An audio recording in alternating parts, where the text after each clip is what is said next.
ಕಬ್ಬು ಜ್ಯೂಸ್ ತೆಗಿತಾ ಇದ್ದಾರೆ. ಕೆಂಪನ ಕಬ್ಬು ನೈಸರ್ಗಿಕ ಕೃಷಿನಲ್ಲಿ ಬೆಳೆದಿರೋ ಅಂಥದ್ದು. ಕಬ್ಬು ಒಂಚೂರು ತೋರಿಸಿ ಹಂಗೆ. ಇದೇನಂತಂದರೆ ನೈಸರ್ಗಿಕ ಕೃಷಿನಲ್ಲಿ ಕಬ್ಬರಲ್ಲ ಅಂತಾರೆ. ಕಬ್ಬು ಚಿಂದಂಗೆ ಬಂದಿದೆ ಕಬ್ಬು. ಈಗ ಆಲೆಮನೆಯಲ್ಲಿ ಕಾಕಂಬಿ ಪ್ರೊಡಕ್ಷನ್ ನೋಡ್ಕೊಂಡು ಬಂದಿದ್ದೀವಿ. ಈಗ ನಾವು ಜಮೀನಿಗೆ ಬಂದಿದ್ದೀವಿ. ಇಲ್ಲಿ ನೈಸರ್ಗಿಕ ಕೃಷಿನಲ್ಲಿ ನಾನು 2018ರಿಂದ ಕಬ್ಬು ಬೆಳೀತಾ ಇದ್ದೀನಿ. ಕಬ್ಬು ಹೇಗೆ ಬೆಳೆದಿದ್ದೀವಿ, ಕೆಂಪನ ಕಬ್ಬು ಎಲ್ಲ ಮ್ಯಾಕ್ಸ್ ಹಾರ್ವೆಸ್ಟ್ ಆಗಿದೆ. ಲಾಸ್ಟಲ್ಲಿ ಇನ್ನೊಂದು 2-3 ದಿನದಷ್ಟು ಉಳ್ಕೊಂಡಿರೋದನ್ನು ಹಾರ್ವೆಸ್ಟ್ ಮಾಡ್ತಾ ಇದ್ದೀವಿ. ಬನ್ನಿ ನೋಡೋಣ. ಈಗ ನೈಸರ್ಗಿಕ ಕೃಷಿಗೆ ಮೇಯ್ನ್ ಇಂಪಾರ್ಟೆಂಟ್ ಬಂದು ಒಂದು ದೇಸಿ ಹಸು. ನಾವು ಹಳ್ಳಿಕಾರ ಹಸುನ ಇಟ್ಕೊಂಡಿದ್ದೀವಿ. ಹಳ್ಳಿಕಾರ ಹಸು. ಪುನಃ ಈಗ ಹೊರಗಡೆಯಿಂದ ಯಾವುದು ಗೊಬ್ಬರ ತಂದು ಹಾಕಲ್ಲ. ವರ್ಷದಲ್ಲಿ ಒಂದ್ಸತಿ ತಿಪ್ಪೆ ಕಲೆಕ್ಟ್ ಆಗಿರುತ್ತೆ. ಈಗ ಕಬ್ಬು ಹಾರ್ವೆಸ್ಟ್ ಆದಮೇಲೆ ಎರ್ಚ್ಕೋತೀವಿ. ಈಗ ನಾವು ನಿಂತಿರೋದು 400 ಲೀಟ್ರ್ ಗಂಜಲದ ತೊಟ್ಟಿ. ಗಂಜಲ ತುಂಬಿದ ತಕ್ಷಣ ಇಲ್ಲಿ ಹಾಕೋತೀವಿ. ಪುನಃ ನೀವು ಈ ಕಡೆ ಬಂದು ನೋಡಿದ್ರೆ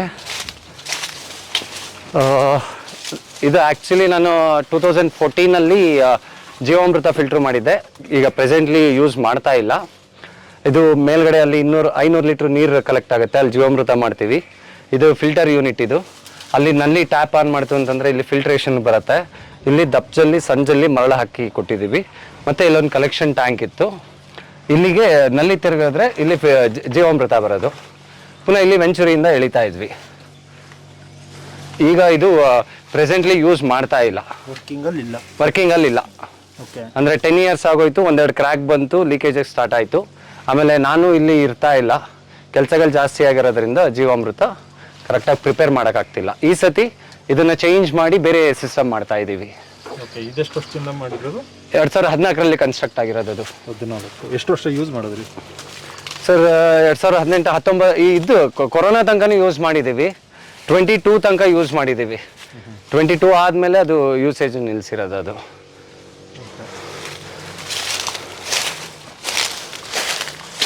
ಇದು 8 ಅಡಿ ಸಾಲಲ್ಲಿ ಬಂದಿರೋ ಅಂಥ ಕಬ್ಬು. ಇದು ನಾವು ನೈಸರ್ಗಿಕ ಕೃಷಿನಲ್ಲಿ 8 ಅಡಿ 2 ಅಡಿ ಹೇಳ್ತೀವಿ.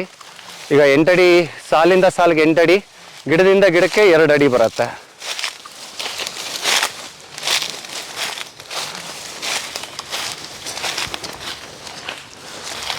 ಇದೇನಾಗುತ್ತೆ, ಈಗ ಕಬ್ಬು ಹಾರ್ವೆಸ್ಟ್ ಆಗಿದೆ, ಮಲ್ಚಿಂಗ್ ಮೆಟೀರಿಯಲ್ ಸಿಕ್ಕಿದೆ. ನೆಕ್ಸ್ಟ್ ಏನು ಮಾಡ್ತೀವಿ ಅಂತಂದರೆ, ಈ ಸಾಲಲ್ಲಿರೋ ತರಗನ್ನ ತೆಗೆದು ಆ ಸಾಲಿಗೆ ಹಾಕ್ತೀವಿ, ಆ ಸಾಲಲ್ಲಿರೋದು ಈ ಸಾಲಿಗೆ ಹಾಕ್ತೀವಿ. ಇಲ್ಲಿ ಬೇರೆ ಏನಾದರೂ ಬೆಳೆ ಹಾಕೋಬೋದು. ನಮಗೆ ಬೆಳೆ ಹಾಕಿ ಕಳೆ ಮೇಂಟೈನ್ ಮಾಡೋಕ್ಕಾಗದೇ ಇರೋದ್ರಿಂದ ನಾವು ಬೆಳೆ ಹಾಕೋಕ್ಕೆ ಹೋಗಲ್ಲ, ಗೊಬ್ಬರದ ಗಿಡಗಳು ಹಾಕೋತೀವಿ. ಇಲ್ಲ ಹುರುಳಿ, ಹಲಸಂದೆ ಈ ಥರ ಹಾಕೋತೀವಿ. ಇದು ಸೆಕೆಂಡ್ ಕ್ರಾಪ್. ಅಂದರೆ ಈಗ ನಮಗೆ ಕಬ್ಬು 1 ವರ್ಷ ಬೆಳೆಯೋ ತನಕ ಐಡಿಯಾ ಇರುತ್ತೆ. 1 ವರ್ಷ ಆದಮೇಲೆ 2ನೇ ಕೂಳೆ ಬೆಳೆ ಹೇಗೆ ಮೇಂಟೈನ್ ಮಾಡಬೇಕು ಅನ್ನೋದ್ರಲ್ಲಿ ಫೇಲ್ ಆಗ್ತೀವಿ. ಕೂಳೆ ಬೆಳೆ ಚೆನ್ನಾಗಿ ಮೇಂಟೈನ್ ಮಾಡಿದ್ರೆ ನಿಮಗೆ 2ನೇ ಕಬ್ಬಿನ ಇಳುವರಿನೂ ಚೆನ್ನಾಗಿ ಬರುತ್ತೆ. ನೀರು ಯಾವ ಥರ ಕೊಡ್ತೀರಾ ಸರ್? ಇದು ಡ್ರಿಪ್ ಸಿಸ್ಟಮ್ಮು ಇದೆ, ಮತ್ತು ಆಯು ಮೆಥಡು ಇದೆ. ನೀರು ಚೆನ್ನಾಗಿರೋದ್ರಿಂದ ಮತ್ತು ಇಲ್ಲಿರೋ ಲೇಬರ್ಗೆ ನೋಡ್ಕೊಳ್ಳೋದಕ್ಕೆ ಬರದೇ ಇರೋದ್ರಿಂದ ಆಯು ಮೆಥಡಲ್ಲಿ ನೀರು ಕೊಡ್ತಾ ಇದ್ದಾರೆ. ಇದರಲ್ಲಿ ನಾನು ತುಂಬ ಎಕ್ಸ್ಪೆರಿಮೆಂಟ್ ಮಾಡಿದ್ದೀನಿ. ಈ ಜಾಗದಲ್ಲಿ 2015ಇಂದ ಇಲ್ಲೇ ನಾನು ನೈಸರ್ಗಿಕ ಕೃಷಿ ಮಾಡ್ತಾ ಇರೋದು.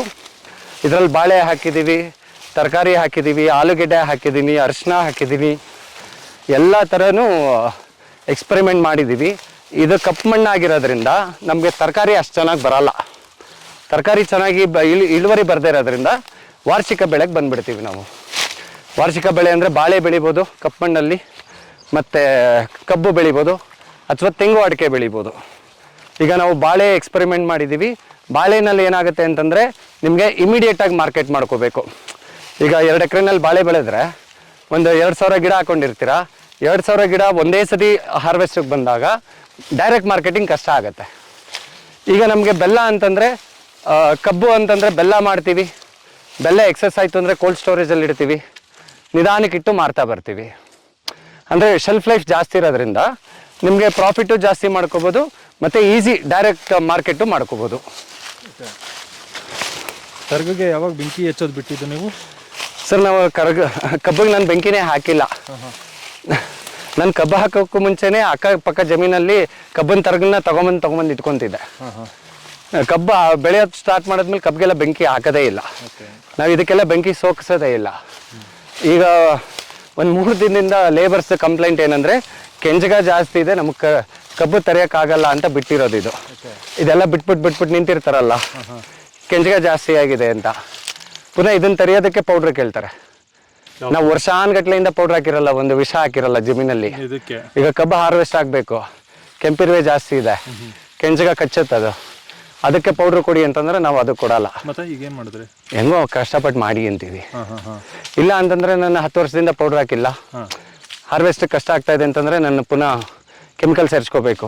ಅದು ಇರುವೆ ಪೌಡ್ರ್ ಅಂತಂದ್ರೆ ಆ ಪೌಡ್ರ್ ಎಲ್ಲೆಲ್ಲಿ ಬೀಳುತ್ತೆ ಅಲ್ಲಿರೋ ಸೂಕ್ಷ್ಮಾಣು ಜೀವಿಯಿಂದನೂ ಸತ್ತೋಗ್ಬಿಡತ್ತೆ. ಹೌದು.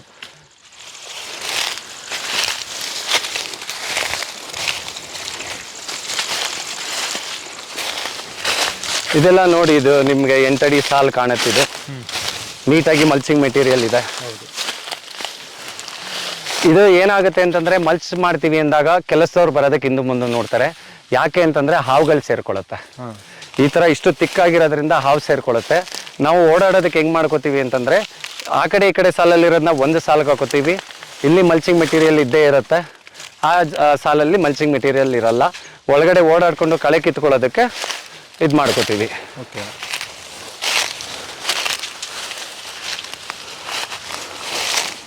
ನೀವು ಯಾಕೆ ಬೇರೆ ಕಬ್ಬು ತೊಗೊಂಡು ಬೆಲ್ಲ ಮಾಡಲ್ಲ?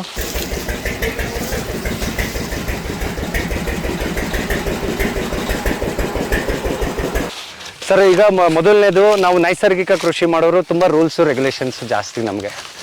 ನೀವೀಗ ಆರ್ಗ್ಯಾನಿಕ್ ಅಥವಾ ನ್ಯಾಚುರಲ್ ಅಂತಂದಾಗ ನಾನು ಫಸ್ಟ್ ಕಂಡೀಷನ್ ಕಬ್ಬು 8 ಅಡಿ ಸಾಲಲ್ಲಿ ಇದೆಯಾ ಅಂತ ಕೇಳ್ತೀನಿ.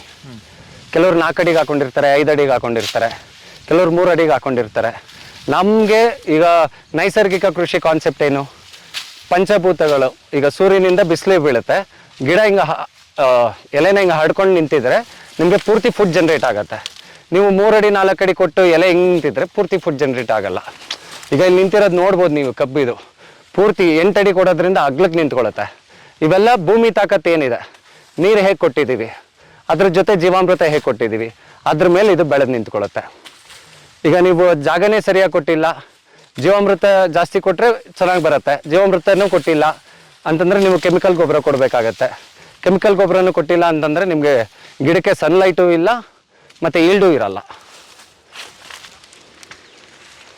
ಇನ್ನು ಮುಂದಿನ ವರ್ಷನೇ ನಿಮ್ಮ ಗಾಣ ರನ್ ಪುನಃ ಮುಂದಿನ ವರ್ಷ ಗಾಣ ರನ್ ಆಗೋದು.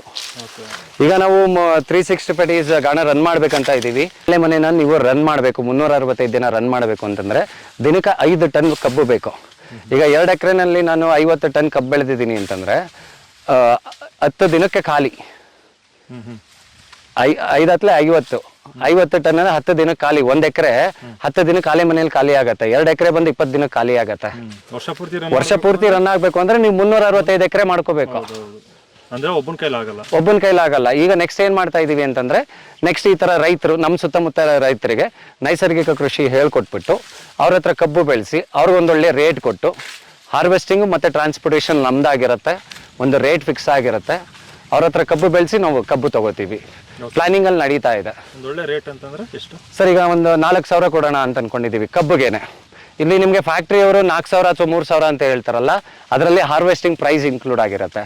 ಈಗ ನಮಗೆ ಪ್ಯೂರ್ ರೇಟ್ ಕಬ್ಬಿಗೆ ಅಂದರೆ ಕೆಜಿಗೆ 4 ರೂಪಾಯಿ, ಟನ್ನಿಗೆ 4,000 ಆಗುತ್ತೆ. ಅದ್ರ ಮೇಲೆ ನಮಗೆ ಹಾರ್ವೆಸ್ಟಿಂಗ್ 1,000 ಬರುತ್ತೆ, ಟ್ರಾನ್ಸ್ಪೋರ್ಟೇಷನ್ 500 ಬರುತ್ತೆ, ಟ್ರ್ಯಾಕ್ಟರ್ ಬಾಡಿಗೆ 500 ಬರುತ್ತೆ, ಮತ್ತು ಪ್ರಾಸೆಸಿಂಗ್ 1,000 ಬರುತ್ತೆ. ಅದ್ರ ಮೇಲೆ ನಮಗೆ 2,000 3,000 ಖರ್ಚಿರುತ್ತೆ.